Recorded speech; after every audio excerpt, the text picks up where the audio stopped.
नमस्कार, मैं मनोज सर आज फिर हाजिर हूँ एक नए वीडियो के साथ। और वीडियो का एक दूसरा सा पार्ट यानी यूनिट सेकंड पे हम चल रहे हैं। आज त्योहार का टाइम है, पर्व का टाइम है, ज़्यादा समय नहीं दिया जाएगा। बस फटाफट हम अपने उस टॉपिक पे चलते हैं। तो आज का हमारा एक टॉपिक है लर्निंग, अधिगम। अधिगम क्या है, अधिगम की अर्थ व परिभाषा, अधिगम के प्रकार व व्यक्ति, बच्चा किस प्रोसेस के तहत लर्निंग करता है, ये सारी चीजें आज हम इस वीडियो में देखेंगे। वीडियो में अंत तक बने रहिए और चैनल को यदि आप सब्सक्राइब नहीं किए तो सब्सक्राइब कीजिए, लाइक कीजिए और अपने फ्रेंड सर्कल में इसको शेयर कीजिए। लर्निंग मीनिंग एंड डेफिनेशंस यानी अधिगम का अर्थ हुआ परिभाषा। ठीक, अधिगम दरअसल इसके नाम से स्पष्ट है। अधिगम यानी एक लर्निंग प्रक्रिया है, सीखने की प्रक्रिया है। व्यक्ति सीखता कैसे है, व्यक्ति में सीखने की जो क्षमता विकसित होती है वो कैसे विकसित होती है, आज हम इन्हीं सारी चीजों पर स्पेशली चर्चा करेंगे। तो चलिए, अधिगम का अर्थ और परिभाषा। मनोवैज्ञानिकों ने सीखने को वैज्ञानिक ढंग से परिभाषित करने की कोशिश की। सामान्य अर्थ में सीखना व्यवहार में परिवर्तन को कहा जाता है। क्या, अगर हम सामान्य अर्थ में देखें तो सीखना व्यवहार में परिवर्तन की एक प्रक्रिया के रूप में देखा जाता है, यानी व्यवहार परिवर्तन की एक प्रक्रिया। ठीक, यही हमें मिल गया कि क्या है सीखना व्यवहार में परिवर्तन की एक प्रक्रिया। परंतु सभी तरह का व्यवहार में वो ये परिवर्तन को सीखना नहीं कहा सकता। भाई परिवर्तन तो हो जाता है, लेकिन अगर हम सभी परिवर्तन को, सभी चेंजेस, ऑल चेंजेस को लर्निंग मान लें तो ये सही नहीं है। ठीक है, व्यवहार में परिवर्तन थकान, दवा खाने, बीमारी, परिपक्व आदि से भी हो सकता है, परंतु ऐसे परिवर्तन को सीखना नहीं कहा जाता। मनोविज्ञान में सीखने से तात्पर्य सिर्फ उन्हीं परिवर्तनों से होता है जो अभ्यास या अनुभव के फलस्वरूप होते हैं तथा जिसका उद्देश्य बालक का समायोजन में मदद करना होता है। ठीक है, उदाहरण के लिए अगर देखें, जैसे शिशु के सामने दीपक ले जाने पर स्वाभाविक रूप से वह दीपक को बार बार पकड़ने की कोशिश करता है। भाई किसी बच्चे के पास नवजात शिशु हो उसके सामने दीपक ले जाया जाए और दीपक को बार बार उसके लौ को पकड़ने की वो कोशिश करता है, और जब वह एक बार पकड़ लेता है, टच कर लेता है, छू लेता है और उससे जल जाता है, तो फिर दोबारा वह दीपक के पास नहीं जाता। इसका मतलब है यही उसका अधिगम है। इसी को हम लर्निंग कहते हैं, क्योंकि उसने सीख लिया कि हम दीपक के पास जाएंगे, दोबारा छुएंगे तो फिर चलेंगे। ठीक है, तो ये चीजें क्या कहलाती हैं, यानी एक प्रकार से अधिगम के रूप में देखी जाए। अनुभव के आधार पर वह जो है। दूसरा परिभाषा अगर हम बात कर लें तो ब्लेयर, जोन्स व सिम्पसन के अनुसार व्यवहार में कोई परिवर्तन जो अनुभवों का परिणाम है। देखिए, पहली बात तो ये चीज, आप जो कोटेशन है, जो परिभाषाएं हैं, वह बिल्कुल इंपॉर्टेंट है और आपको वो परिभाषा बिल्कुल लर्न करनी होंगी, नोट करनी होंगी, तभी वो आगे आपके काम आए। ठीक है, तो बड़े ध्यान से परिभाषा को देखिएगा। व्यवहार में कोई परिवर्तन जो अनुभवों का परिणाम। ठीक है, अनुभवों का क्या है, परिणाम। ठीक है, और जिसके फलस्वरूप व्यक्ति आने वाली स्थितियों को भिन्न प्रकार से सामना करता है, वो क्या कहलाता है, अधिगम कहलाता है। उसी को हम क्या कहते हैं, अधिगम कहते हैं। ये किसका कथन है, ये ब्लेयर, जोन्स व सिम्पसन कहते हैं कि व्यवहार में कोई परिवर्तन जो अनुभवों का परिणाम है और जिसके फलस्वरूप व्यक्ति आने वाली विभिन्न स्थितियों का भिन्न प्रकार से सामना करता है, वही उसका अधिगम है। दूसरी परिभाषा गेट्स व अन्य, यह बहुत ही इंपॉर्टेंट है। गेट्स व अन्य की परिभाषाएं अक्सर एग्जाम में मिलती हैं अधिगम की परिभाषाओं में। अनुभव और प्रशिक्षण द्वारा व्यवहार में परिवर्तन लाना ही अधिगम कहलाता है। ठीक है, ये गेट्स हुआ। अन्य की परिभाषा इंपॉर्टेंट परिभाषा है। इन्होंने क्या कहा, अनुभव और प्रशिक्षण के द्वारा व्यवहार में जो परिवर्तन लाया जाता है वही उसका अधिगम है। मॉर्गन क्या कहते हैं, मॉर्गन और गिलीलैंड के अनुसार अधिगम या सीखना अनुभव के परिणाम स्वरूप प्राणी के व्यवहार में कुछ परिमार्जन है जो कम से कम कुछ समय के लिए प्राणी द्वारा धारण किया जाता है, वह क्या कहलाता है, अधिगम कहलाता है। ठीक है, स्किनर साहब की परिभाषा भी इंपॉर्टेंट है। सीखना व्यवहार में उत्तरोत्तर सामंजस्य की प्रक्रिया है। ये इंपॉर्टेंट परिभाषा है। ये परिभाषा स्किनर साहब की है जो अक्सर मिलती है, सीखना व्यवहार में उत्तरोत्तर सामंजस्य की प्रक्रिया है। अगली परिभाषा वुडवर्थ साहब की है। ये परिभाषा भी बहुत ही इंपॉर्टेंट है। नवीन ज्ञान और नवीन प्रतिक्रियाओं को प्राप्त करने की प्रक्रिया ही लर्निंग कहलाती है। नवीन ज्ञान और नवीन प्रतिक्रियाओं के प्राप्त करने की जो प्रक्रिया है वो क्या कहलाती है, अधिगम कहलाती है। तो ये भी परिभाषा वुडवर्थ साहब की भी काफी इंपॉर्टेंट है। अगली परिभाषा किंग्सले साहब की है। देखिए ये अच्छी परिभाषा है। किंग्सले साहब, गैरी ने लिखा, अभ्यास अथवा प्रशिक्षण के परिणाम स्वरूप नवीन तरीके में जो परिवर्तन जो व्यवहार में विस्तृत क्या नहीं, फिर से देखिए, अभ्यास अथवा प्रशिक्षण के फलस्वरूप नवीन तरीके में व्यवहार करने अथवा व्यवहार में परिवर्तन लाने की प्रक्रिया अधिगम कहलाती है। यानी आपके किंग्सले साहब क्या कहते हैं, किंग्सले साहब कहते हैं कि अभ्यास एवं प्रशिक्षण के परिणाम स्वरूप नवीन तरीके से व्यवहार करने की जो प्रक्रिया होती है उसी को हम क्या कहते हैं, लर्निंग कहते हैं, अधिगम कहते हैं। ठीक है, क्रॉनबेक की परिभाषा आपको मिलेगी, अधिगम अनुभव के परिणाम स्वरूप व्यवहार में परिवर्तन द्वारा व्यक्त किया जाता है। ठीक, और दूसरी परिभाषा क्रो एंड क्रो की है। क्रो एंड क्रो क्या कहते हैं, अधिगम आदतों, ज्ञान एवं अवृत्तियों का अर्जन है। क्रो एंड क्रो की भी ये परिभाषा बहुत ही इंपॉर्टेंट है। क्रो ने क्या कहा था, यानी अधिगम आदतों, ज्ञान, अभिवृत्तियों का अर्जन है। ठीक, गिलफोर्ड साहब की परिभाषा मिलेगी आपको, व्यवहार के परिणाम स्वरूप व्यवहार में किसी भी प्रकार का कोई परिवर्तन हो तो वो क्या कहलाता है, वो अधिगम कहलाता है।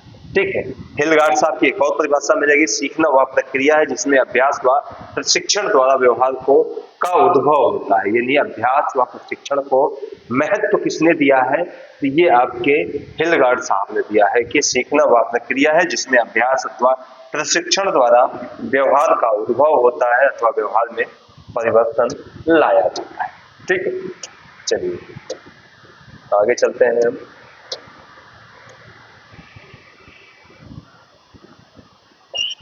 नेक्स्ट, थॉर्नडाइक के अनुसार, भाई परिभाषा इंपॉर्टेंट है इसलिए मैंने सारे परिभाषाओं को इसमें सम्मिलित कर दिया है।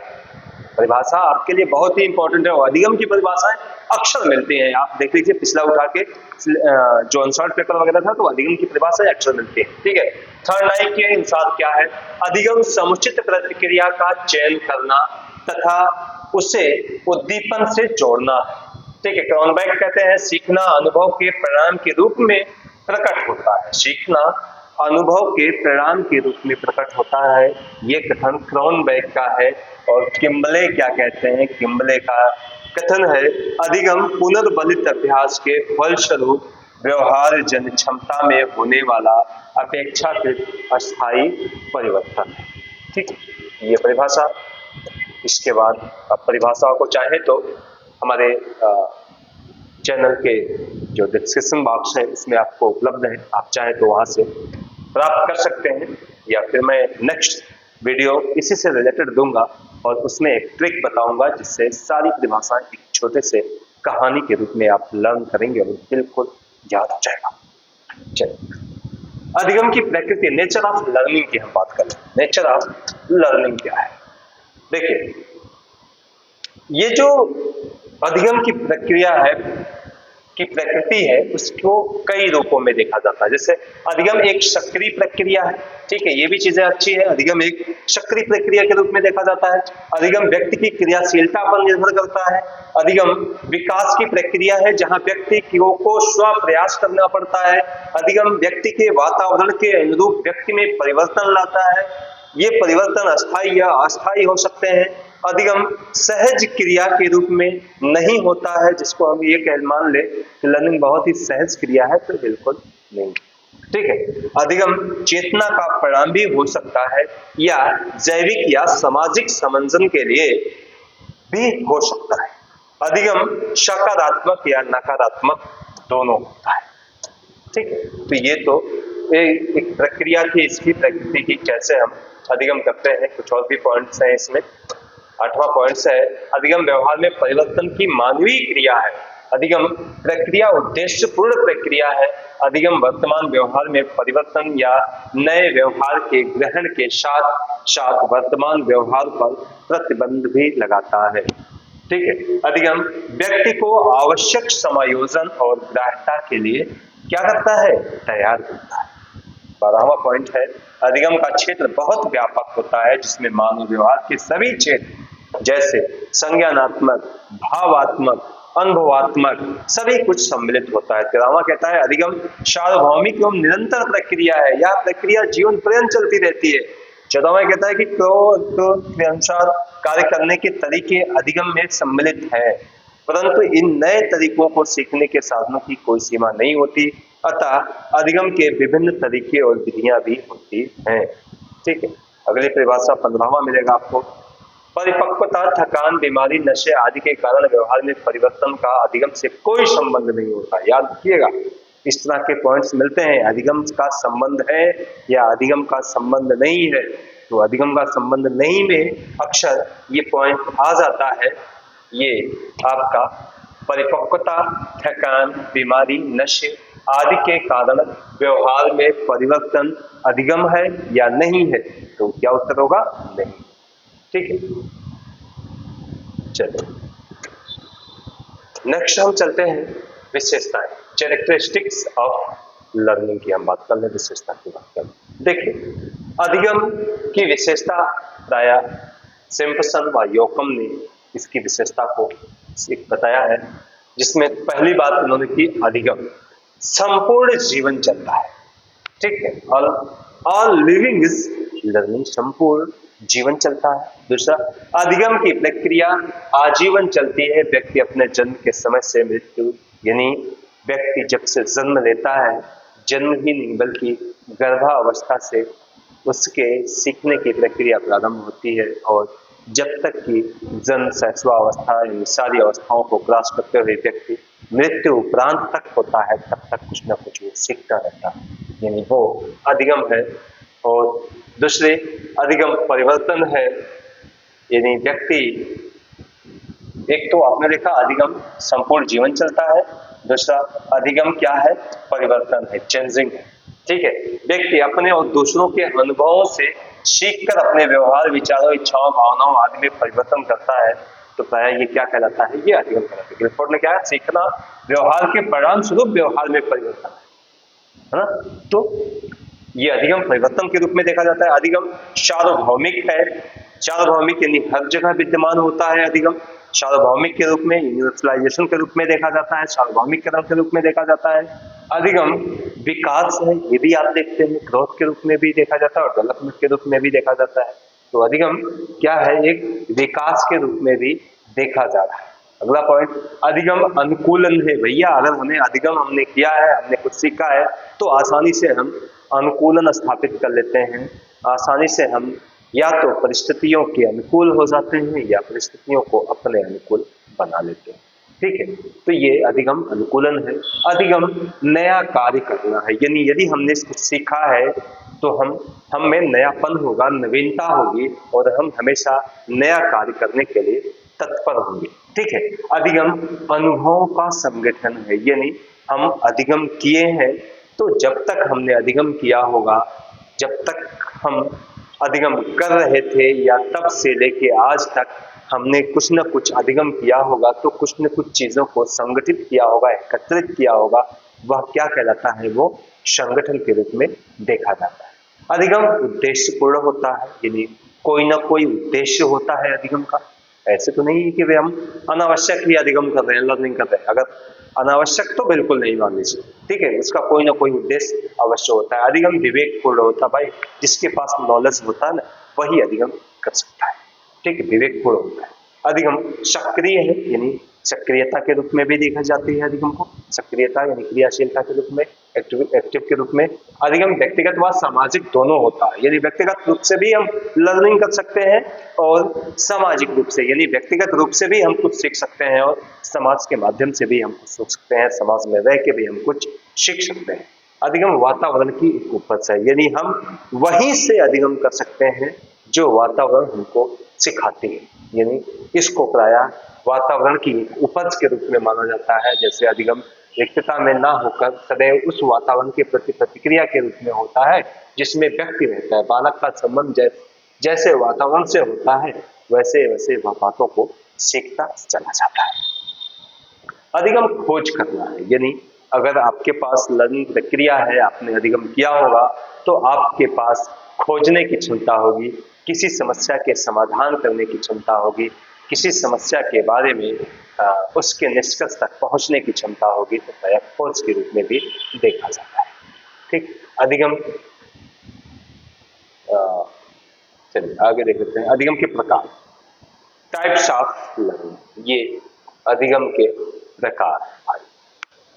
अधिगम के प्रकार शैक्षिक उद्देश्यों को स्पष्ट व प्रकट शब्दावली में परिभाषित करने पर बल देता है। गेने का वर्गीकरण अधिगम के प्रकारों से संबंधित है। जो गेने साहब का वर्गीकरण मिलेगा वह जो है बिल्कुल अब सीखेंगे भी, देखेंगे भी, हमने वीडियो हम देंगे भी गेने का वर्गीकरण, ठीक है। तो ब्लूम्स और क्राथवोल्ट का वर्गीकरण अधिगम के प्रतिफलों पर आधारित होता है। गेने के अनुसार द कंडीशंस ऑफ लर्निंग में सीखने के 8 प्रकार बताए गए, ठीक है। ये सभी श्रृंखलाबद्ध क्रम में होते हैं। वर्णित 8 अधिगम प्रकारों को एक दूसरे की परम आवश्यकता होती है, अर्थात यदि अधिगम के एक दूसरे प्रकार की जानकारी प्राप्त करनी है तो अधिगम के पहले प्रकार का ज्ञान अपेक्षित है। अब देखिए, जब हम अधिगम के प्रकार की बात करते हैं तो प्रायः उसमें हम गेने साहब का ले लें, ठीक, इसके अलावा ब्लूम साहब का ले लें और क्राथवोल्ट साहब को ले लें। तो इन्होंने अधिगम का एक वर्गीकरण दिया था और जिसमें सबसे ज्यादा महत्वपूर्ण आपके गेने साहब का अधिगम वर्गीकरण है। गेने साहब ने अधिगम वर्गीकरण को 8 वर्गों में विभक्त किया और सबको एक सीक्वेंस में रखा, एक क्रम में रखा कि व्यक्ति सीखने के लिए, यानी व्यक्ति को जब सीखना होता है तो इन 8 वर्गीकरणों यानी 8 क्रमों की उनको आवश्यकता होती है और हर एक क्रम एक दूसरे से संबंधित होते हैं, रिलेटेड होते हैं। और व्यक्ति जो है जब तक वह पहले क्रम को यानी पहली सीढ़ी पर नहीं चढ़ेगा तब तक वह दूसरी, तीसरी और चौथी और इसी तरह से 8वीं सीढ़ी तक नहीं पहुंच सकता। यानी उसको सीखना है तो क्रम वाइज ही चलना होगा, ठीक है। ये आगे संकेत अधिगम, यानी अगर हम प्रकार की बात करें तो सबसे पहले बात आती है संकेत अधिगम, ठीक है। संकेत अधिगम यानी सिग्नल लर्निंग। इस स्तर पर व्यक्ति बहुत ही, देखिए हम टाइप्स ऑफ लर्निंग की बात कर रहे हैं तो सबसे पहली बात संकेत अधिगम की आती है। इस स्तर पर व्यक्ति बहुत ही मोटे तौर पर किसी सामान्य संकेत के प्रति अनुक्रिया करता है। संकेत अधिगम के विशिष्ट उद्दीपकों के लिए विशिष्ट अनुक्रियाएं की जाती हैं, जिसे उद्दीपन अनुक्रिया अधिगम या लर्निंग भी कहते हैं।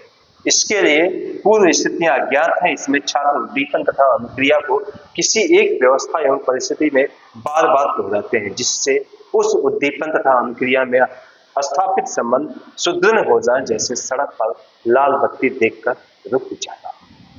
अब समझना चाहिए क्या कह रहे हैं। संकेत अधिगम का मतलब होता है कि किसी सिग्नल के आधार पर सीखना, ठीक। सिग्नल के आधार पर हम कुछ न कुछ चीजें, भाई बहुत सारी चीजें होती हैं, हम जीवन में बहुत कुछ सिग्नल के आधार पर सीखते हैं। व्यक्ति पढ़ा नहीं होता, व्यक्ति के पास किसी भी प्रकार की एजुकेशनल क्वालिफिकेशन नहीं है, इसके बावजूद भी वह सिग्नल को देख लेता है, रेड है, येलो है, ग्रीन है, ठीक है, और उसके आधार पर वह एक्टिव होना शुरू करता है। रेड है तो अभी हमें स्टॉप लेनी है, येलो है तो हमें एक्टिव हो जाना है, तैयार हो जाना है, रेडी हो जाना है, और ग्रीन है तो फिर हमें चल रहना है।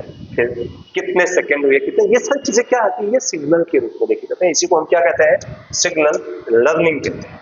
ठीक, इसमें क्या होता कि सिग्नल लर्निंग में यानी संकेत अधिगम में ये जो एसआर प्रक्रिया अपनाई जाती है। एसआर प्रक्रिया क्या होती है ये तो आप जान ही रहे होंगे।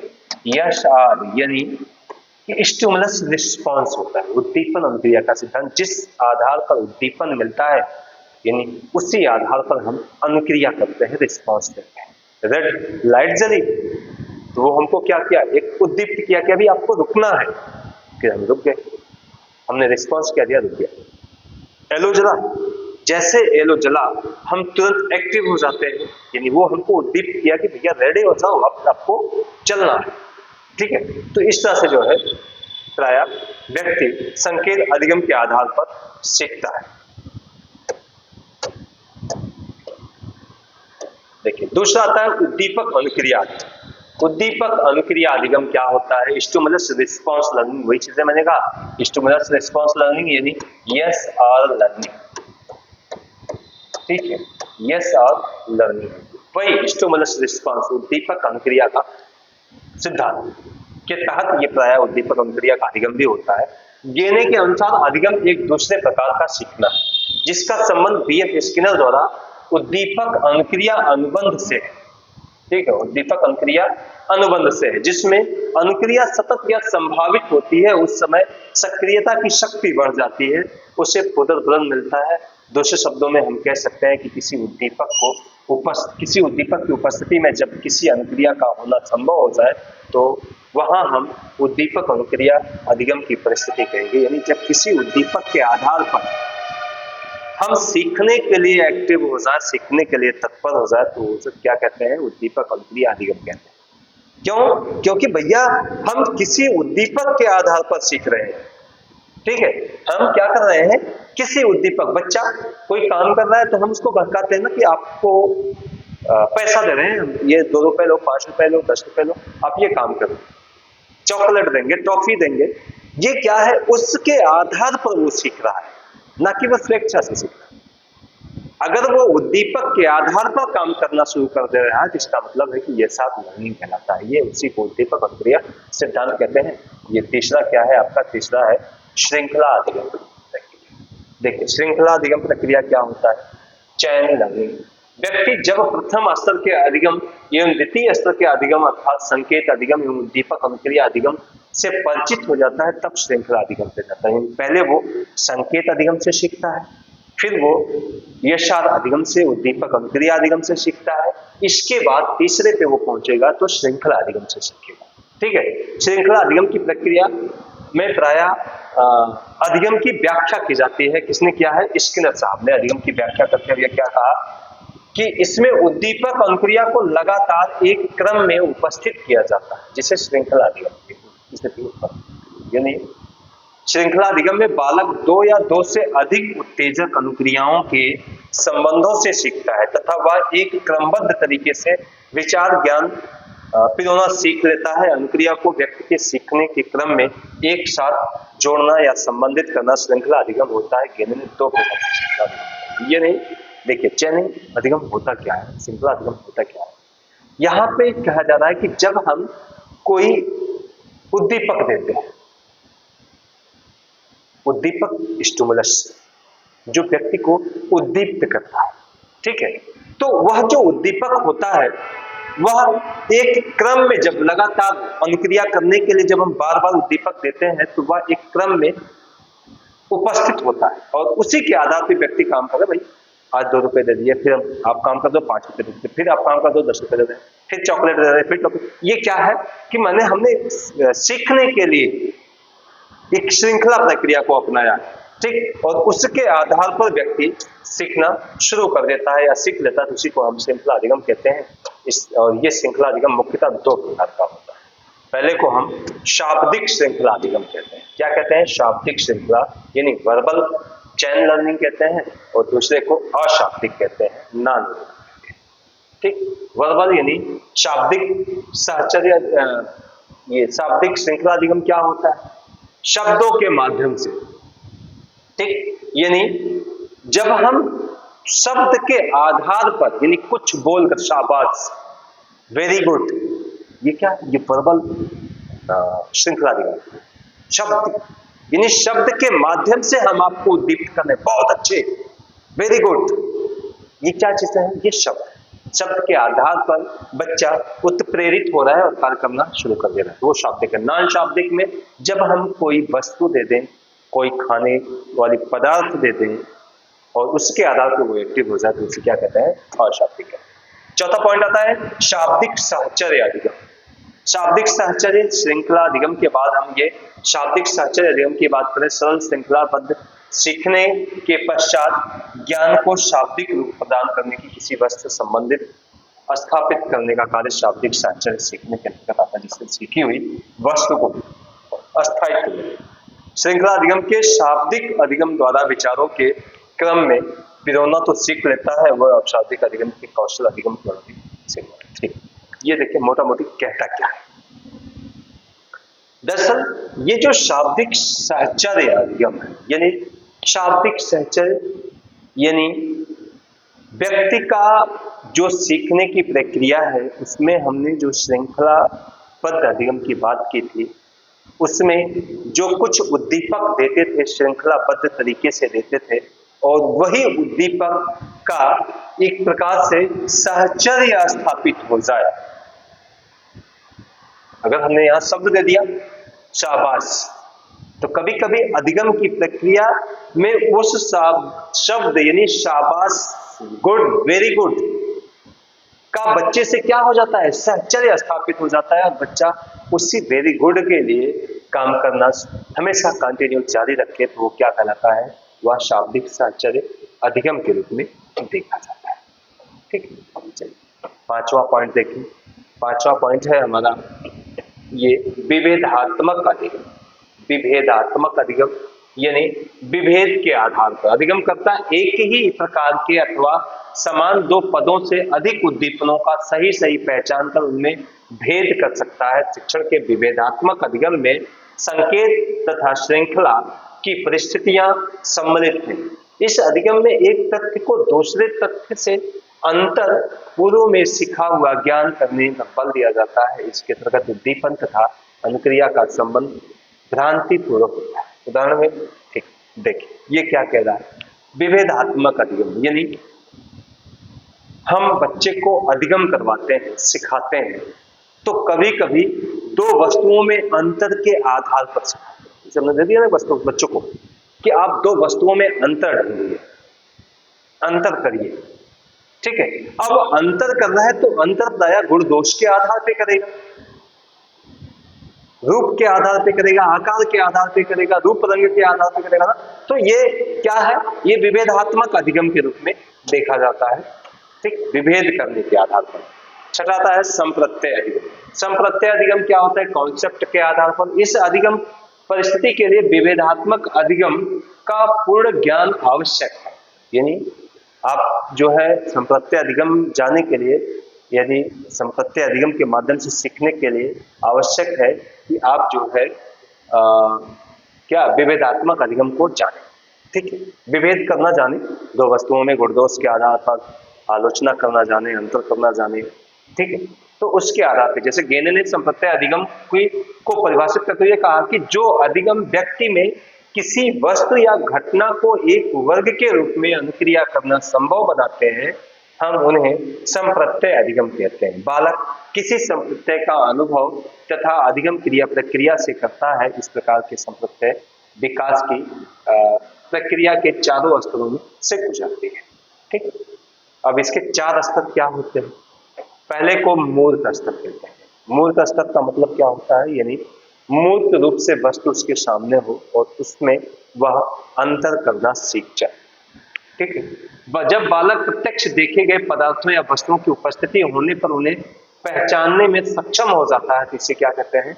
इसे संप्रत्यय अधिगम का मूल स्तर कहते हैं। भाई इंपॉर्टेंट है ये चीज है। यानी संप्रत्यय अधिगम के अंतर्गत कुल कितने स्तर होते हैं? तो कुल 4 स्तर होते हैं। ठीक है, ये 4 स्तर क्या है? ये संप्रत्यय अधिगम के, ठीक है, संप्रत्यय अधिगम के कुल कितने स्तर है? कुल 4 स्तर होते हैं, जिसमें पहला स्तर है मूर्त स्तर। प्रत्यक्ष रूप से देखे गए वस्तु या पदार्थ की उपस्थिति होने पर उन्हें बच्चा पहचान जाए, वह मूर्त स्तर कहलाता है। दूसरा परिचयात्मक स्तर होता है, जब बालक भिन्न परिवर्तित दशाओं में पदार्थों के भिन्न गुणों को सामान्यीकरण करने की योग्यता प्राप्त कर ले। यानी कोई बच्चा कोई व्यक्ति वस्तु या पदार्थ हो तो उसका क्या करें? गुणों के आधार पर सामान्यीकरण करके परिचित हो जाए, तो वह क्या कहलाता है? परिचयात्मक अधिगम कहलाता है। तीसरा कहलाता है वर्गीकरण स्तर। वर्गीकरण यानी क्लासिफिकेशन। जब बालक, ये जब है, जब बालक के कम से कम एक ही वर्ग में जो दृष्टांतों या उदाहरणों का एक तरह की समझने की क्षमता विकसित कर ले, तब संप्रत्यय अधिगम के इस स्तर की उपलब्धि मानी जाती है। यानी वर्गीकरण अधिगम का मतलब होता है दृष्टांत, उदाहरण के आधार पर वर्गीकरण करना। ठीक है, उदाहरण के आधार पर वर्गीकरण करना, ये वर्गीकरण स्तर कहलाता है। और चौथा आता है औपचारिक स्तर, फॉर्मल लेवल। जब बालक संप्रत्यय की विशेषताओं के आधार पर वर्ग या उनको स्पष्ट कर सके, विशेषता के आधार पर कोई अगर वर्गीकरण कर ले, वह उसका औपचारिक वर्गीकरण या औपचारिक स्तर कहलाता है। ठीक, चलिए ये 7वां है नियम अधिगम। अभी तक तो हमने संप्रत्यय अधिगम देखा था, अब नियम अधिगम क्या है? इस स्तर पर अधिगम करता किसी नियम को सीखता है और उनको नई परिस्थितियों में प्रयोग कर सकता है। नियम या सिद्धांत अधिगम में 2 या 2 से अधिक प्रत्ययों की श्रृंखला सम्मिलित होती है।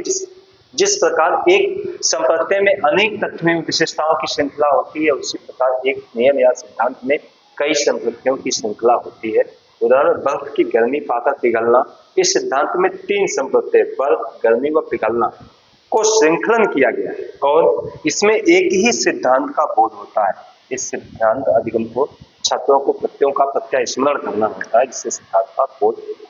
ठीक, ये नियम अधिगम यानी किसी नियम के आधार पर सीखना या किसी नियम के आधार पर नई या कोई जो कुछ भी हमने सीखा है, ठीक है, अब वो सीखने की प्रक्रिया को हम किसी नई परिस्थिति में उसका प्रयोग करते हैं। भाई हमने मोटरसाइकिल चलाना सीखा, या हमने स्कूटर चलाना सीखा, या हम साइकिल चलाना सीखते थे। सारे उदाहरण सीख लेते थे, साइकिल चलाना सीखते थे। अब साइकिल चलाने सीखने की जो प्रक्रिया है, उसका प्रयोग अगर स्कूटर चलाने में हम करें तो वो हमारा क्या कहलाता है? नियम। यानी जिस नियम से हमने साइकिल चलाना सीखा था, उसी नियम से हम स्कूटर चलाने की भी प्रक्रिया कर रहे हैं। ठीक है, या स्कूटर जैसे हमने चलाया था, उसी तरह से हम मोटरसाइकिल, किसी दूसरी मोटरसाइकिल को चलाने की कोशिश करें, तो वो क्या कहलाता है? वो नियम अधिगम के रूप में देखा जाता है। ठीक है, समस्या समाधान अधिगम। अगला है समस्या समाधान अधिगम। समस्या समाधान अधिगम यानी समस्या को समाधान करने की जो क्षमता है, वो समस्या समाधान अधिगम। यानी अधिगमकर्ता को इस स्तर पर सीखे हुए 2 या 2 से अधिक नियमों का समन्वय कर किसी नई समस्या के समाधान की योग्यता प्राप्त कर लेता है। यानी इस योग्यता, इस प्रकार की क्षमता में होता क्या है कि जब व्यक्ति या अधिगमकर्ता 2 या 2 से अधिक नियमों का समन्वय करता है और उसी समन्वय के आधार पर किसी समस्या का समाधान कर ले, तो वो क्या कहलाता है? समस्या समाधान अधिगम कहलाता है। ठीक, समस्या समाधान अधिगम के रूप में देखते हैं। चलिए अधिगम की प्रक्रिया, अगला टॉपिक है हमारा अधिगम की प्रक्रिया। ये अधिगम की प्रक्रिया क्या है? देखिए, अधिगम की प्रक्रिया यानी किस प्रोसेस के तहत बच्चा लर्निंग करता है। उदय पारीख ने सीखने की को वह प्रक्रिया बताया जिसके द्वारा प्राणी किसी परिस्थिति में प्रतिक्रिया के कारण नए प्रकार के व्यवहार रूपांतरण को ग्रहण कर सकता है, जो कुछ मात्रा में प्राणी के सामान्य परिदृश्य के देर तक कायम रह सकता है। ठीक है, राया हम देखते हैं कि इसकी क्या प्रक्रिया है। ठीक, ये तो उसका एक हिलगार्ड ने सीखने के संबंध में कहा कि कोई क्रिया होती है जो सामना की हुई परिस्थिति के अनुसार होती है, इसमें तथा मूल प्रवृत्त्यात्मक क्रिया में अंतर पाया जाता है और दोनों में संबंध ना भी पाया जाता है। इस प्रकार सीखना सामना की गई परिस्थिति, नया ज्ञान, नई क्रिया प्रतिक्रिया, सामान्य व्यवहार को प्राप्त होता है। ठीक, इस प्रकार सीखना क्या है, सामना की गई परिस्थिति और नए ज्ञान या नई प्रतिक्रिया के रूप में होता है। ठीक है, अब इसको कई रूपों में देखना, सीखना सहज स्वाभाविक क्रिया के रूप में भी हो सकता है, सीखना चेतना का उद्देश्य से संबंधित होता है, सीखने के द्वारा व्यक्ति में अस्थायी व अस्थायी परिवर्तन होते हैं, सीखना व्यक्ति की सामाजिक व असामाजिक दोनों प्रकार की हो सकती है। ठीक, अब सीखना त्रुटि रहित भी हो सकता है और त्रुटि पूर्ण भी हो सकता है। ये सीखने की प्रक्रिया है कि सबसे पहले परिस्थिति होती है, फिर परिस्थिति का ज्ञान किया जाता है। अगर कोई बच्चा सीखा हुआ है या सीखता है तो सबसे पहले क्या करता है, एक परिस्थिति को देखता है। ठीक, परिस्थिति के बाद उसका ज्ञान करता है, फिर प्राणी की जो समस्या होती है, ठीक है, उसको, उसकी बाधाओं को दूर करता है, फिर सामान्य व्यवहार का रूपांतरण करता है और फिर वो सीख जाता है। क्लियर? यानी परिस्थिति का ज्ञान, प्राणी की बाधा को दूर करना, सामान्य व्यवहार का रूपांतरण करना और फिर सीखना। ठीक, ये तो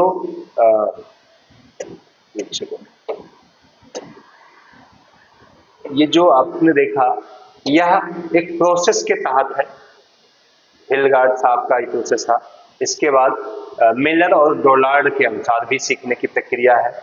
डेसील ने भी कहा था सीखने की प्रक्रिया, क्या बताया है डेसील ने, अभिप्रेरणा, यदि व्यक्ति के पास सबसे पहले अभिप्रेरणा होनी चाहिए, मोटिवेशन होना चाहिए, फिर उद्देश्य स्पष्ट होना चाहिए उसका, फिर उद्देश्य प्राप्ति के विभिन्न अनुक्रियाएं होनी चाहिए, फिर सबलीकरण होना चाहिए और फिर वह सामान्यीकरण की प्रक्रिया में पहुंचता है। तो ये क्या है, ये किसने कहा, ये ड्रेसील साहब, ड्रेसील। ठीक, ये तो चीजें स्पष्ट हो गई। यानी अब देखिए, दरअसल जो अधिगम की प्रक्रिया है, अधिगम व्यक्ति के जन्म से लेकर और मृत्यु उपरांत तक चलती है ना।